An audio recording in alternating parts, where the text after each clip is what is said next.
The invisible pull, why some people feel like home but leave you spiritually empty. There are people in your life right now, maybe even the ones you love most, who are quietly, unconsciously, and relentlessly pulling energy from your field. Not because they're evil, not because they're toxic in the way we like to label people, but because something in them is unresolved, unanchored, or unawakened, and your light makes them feel safe, even when it's slowly draining you. These are the dark chosen ones, the ones who were meant to awaken too, but haven't yet.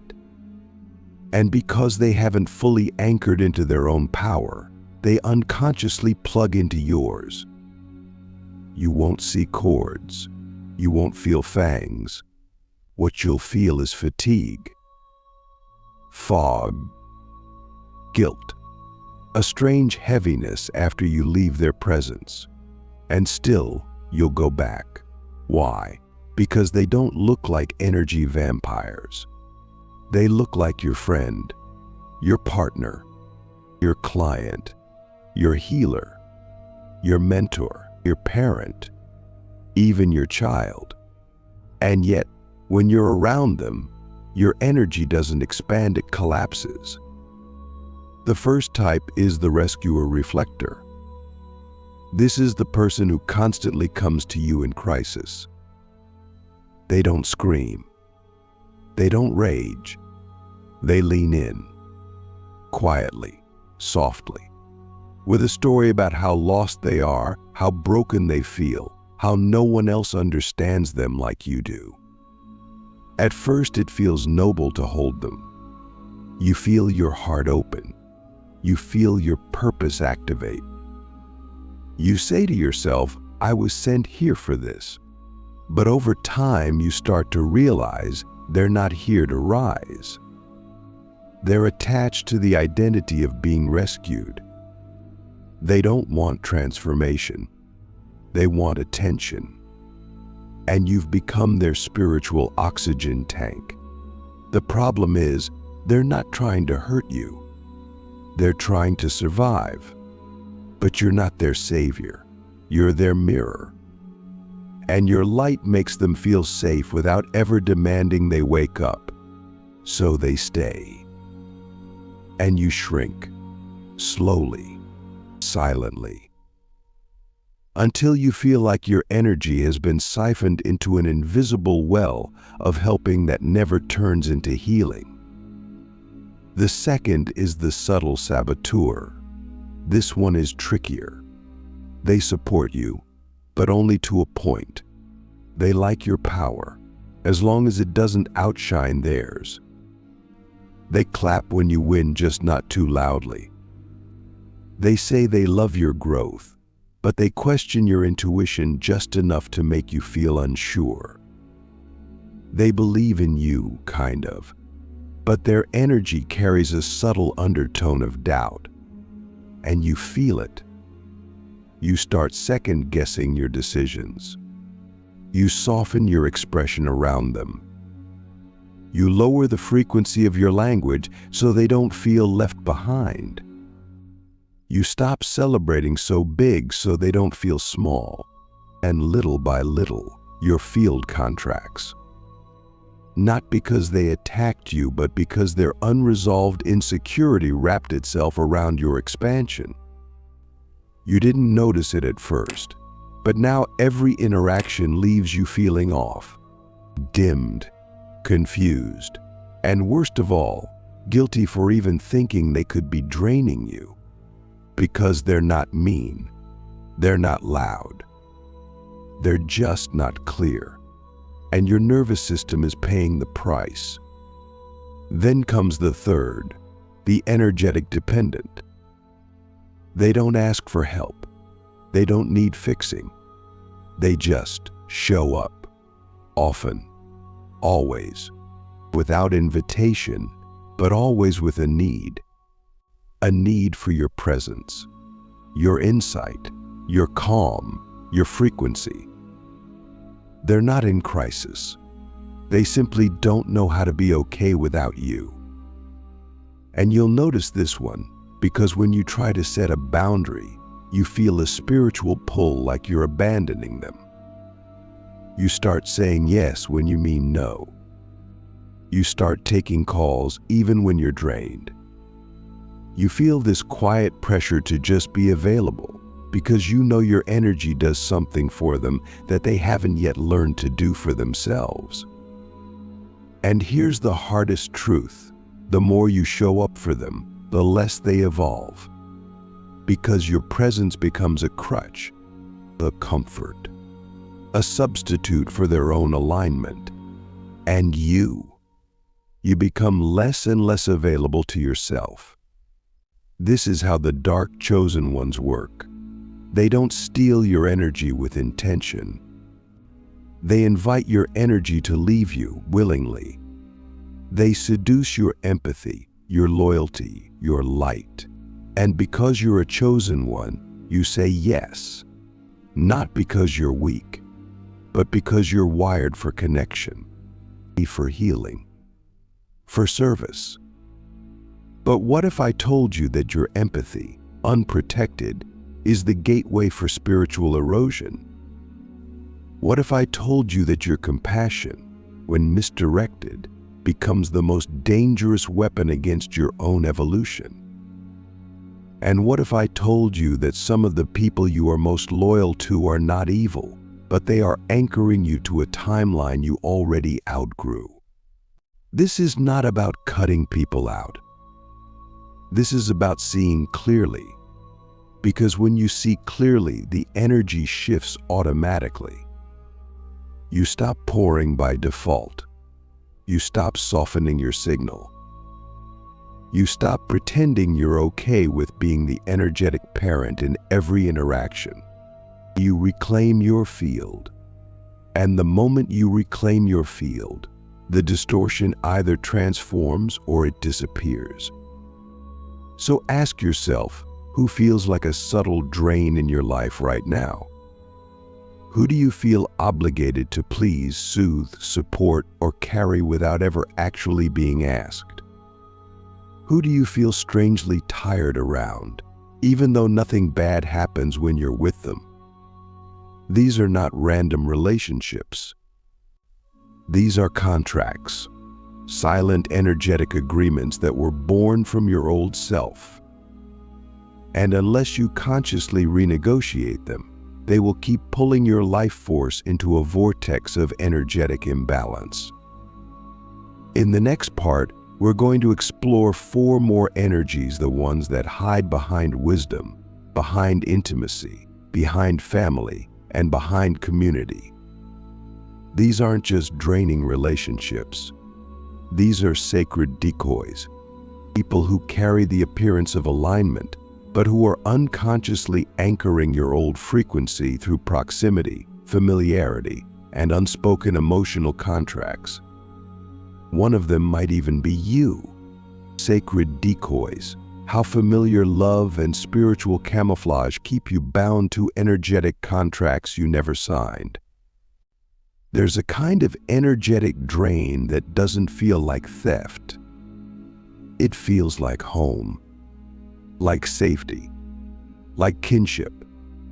These are the most dangerous ones because they don't trigger your survival system, they seduce your loyalty. You don't see them as draining. You see them as important, as part of your path, as people you're meant to walk with. But what if some of the deepest spiritual fatigue you feel isn't coming from enemies, but from allies who are unknowingly keeping you small?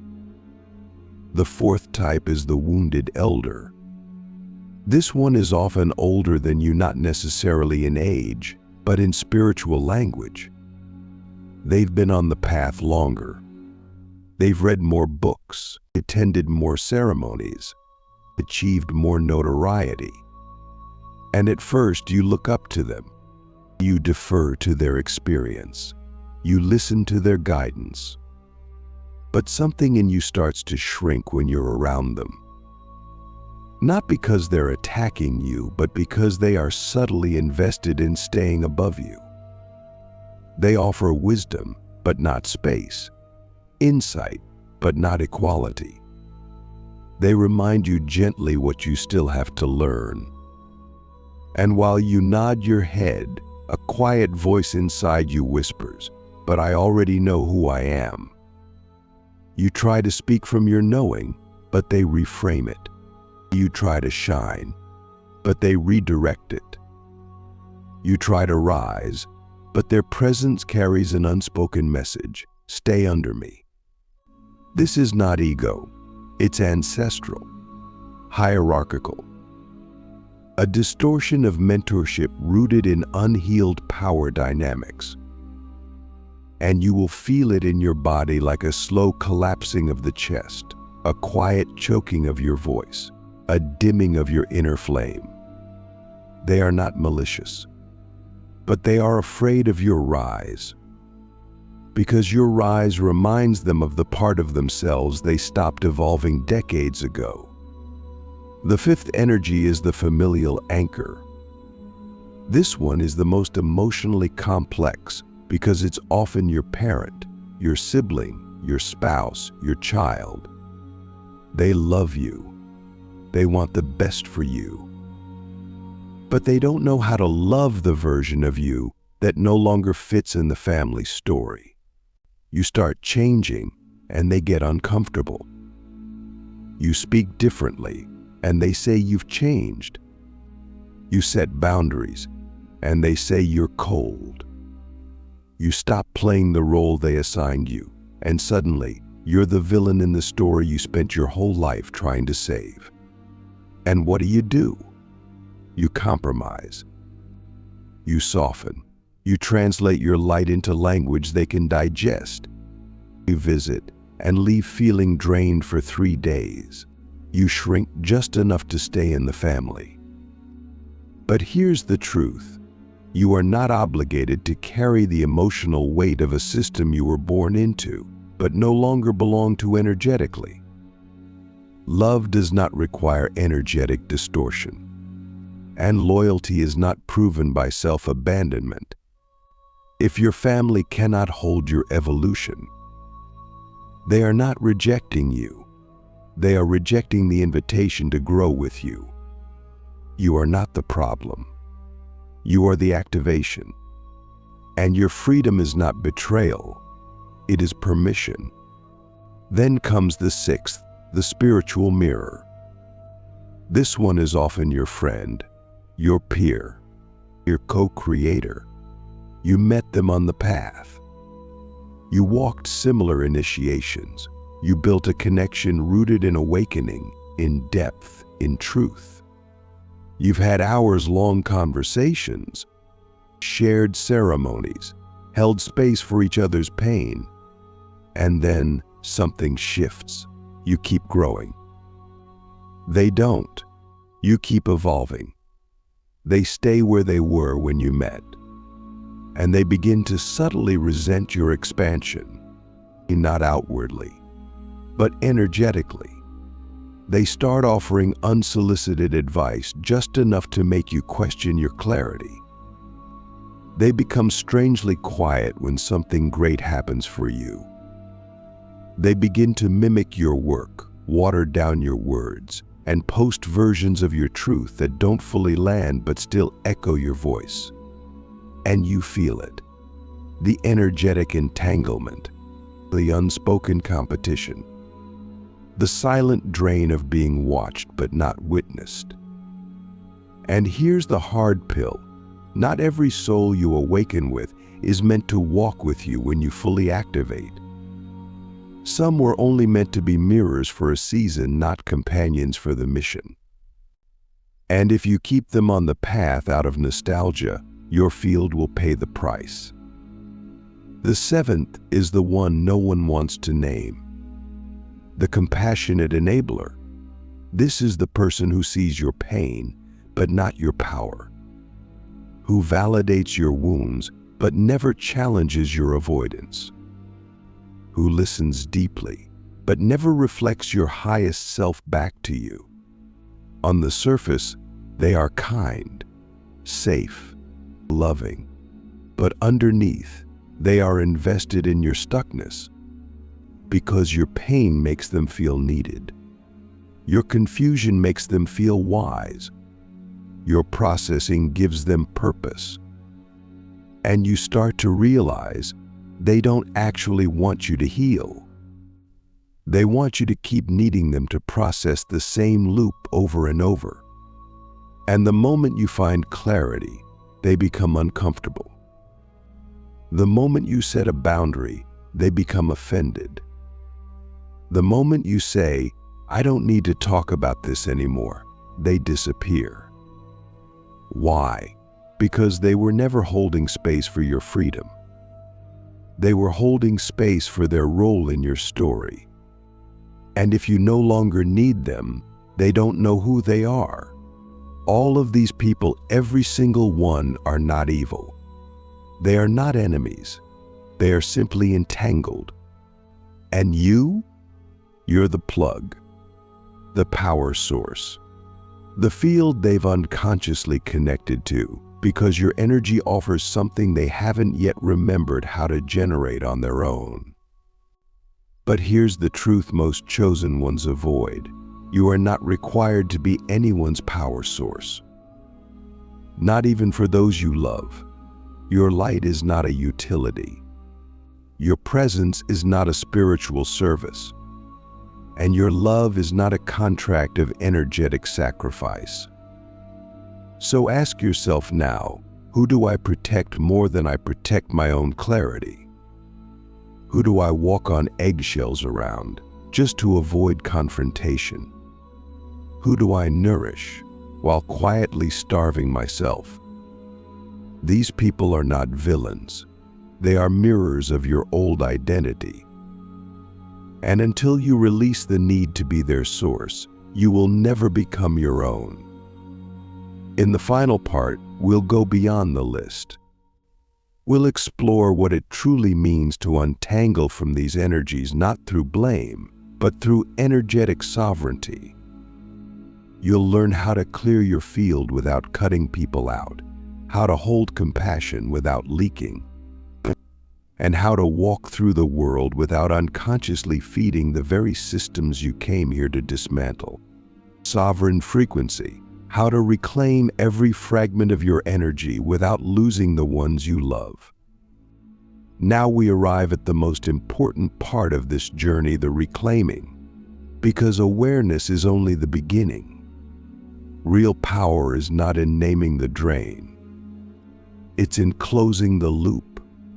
In choosing to no longer be a willing participant in the subtle self-sacrifices that have been normalized in spiritual and emotional relationships.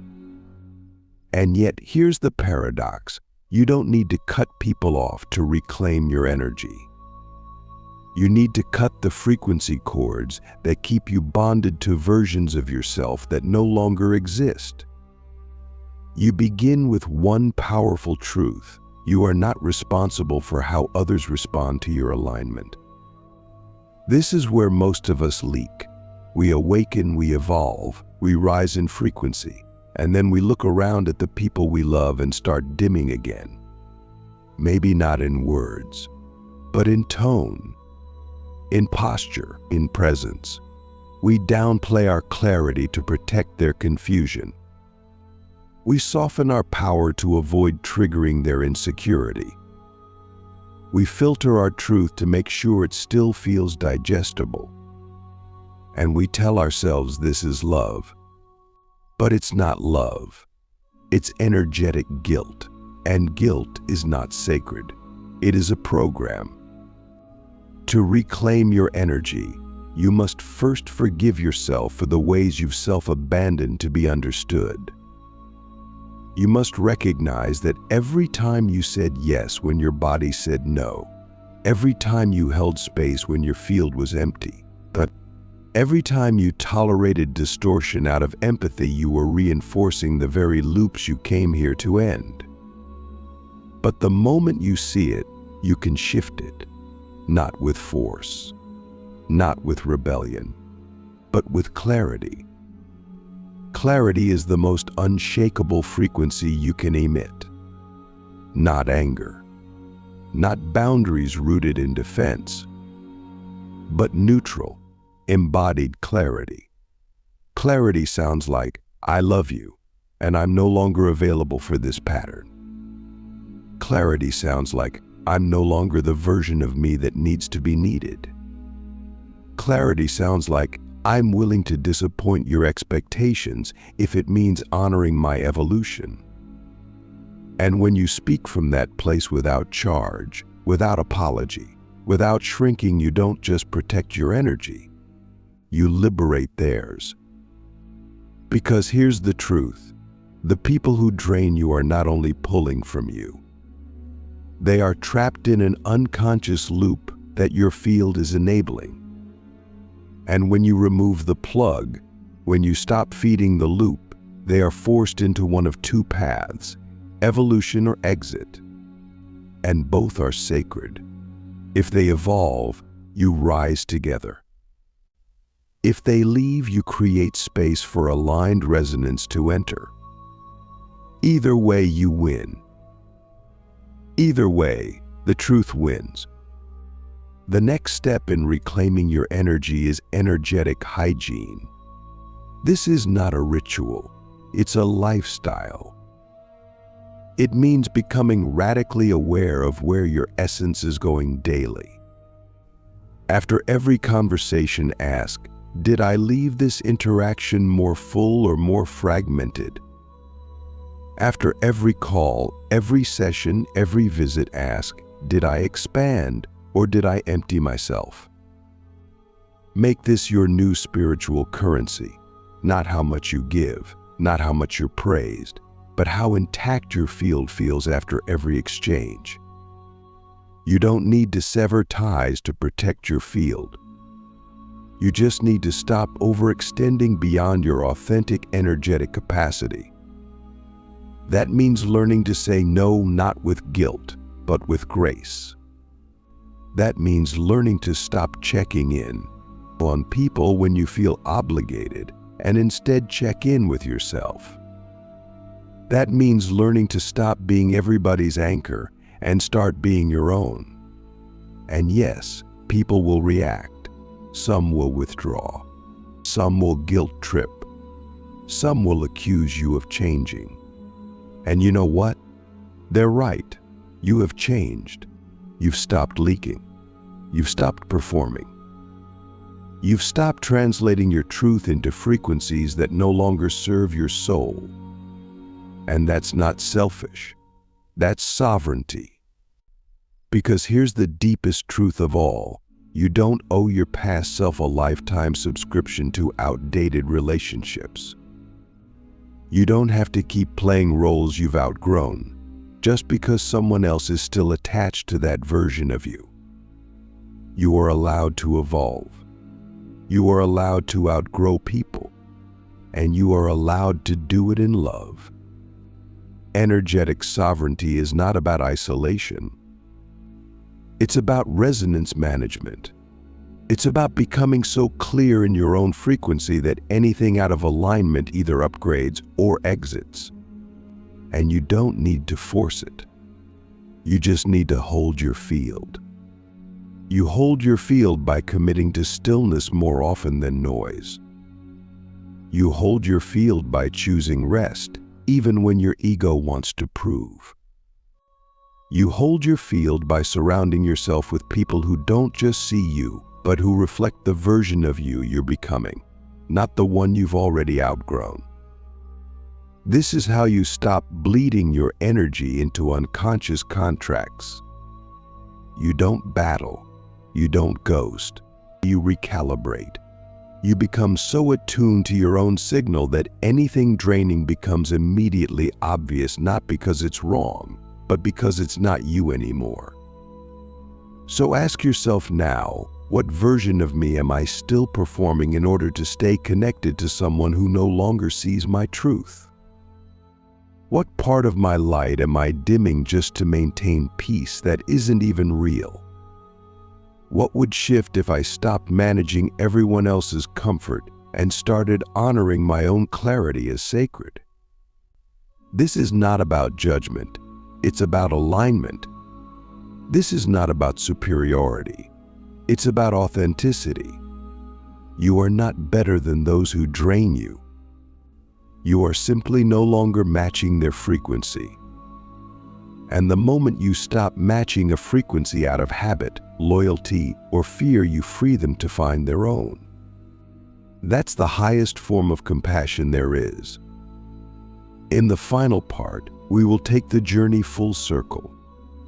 We will explore what happens when you finally step out of these silent contracts for good, how your field shifts, how your relationships evolve, and how your presence becomes so clean, so clear, so coherent that energy no longer leaks from you, it radiates through you. That's the true mark of a liberated chosen one. Not how much they give, but how purely they transmit without distortion.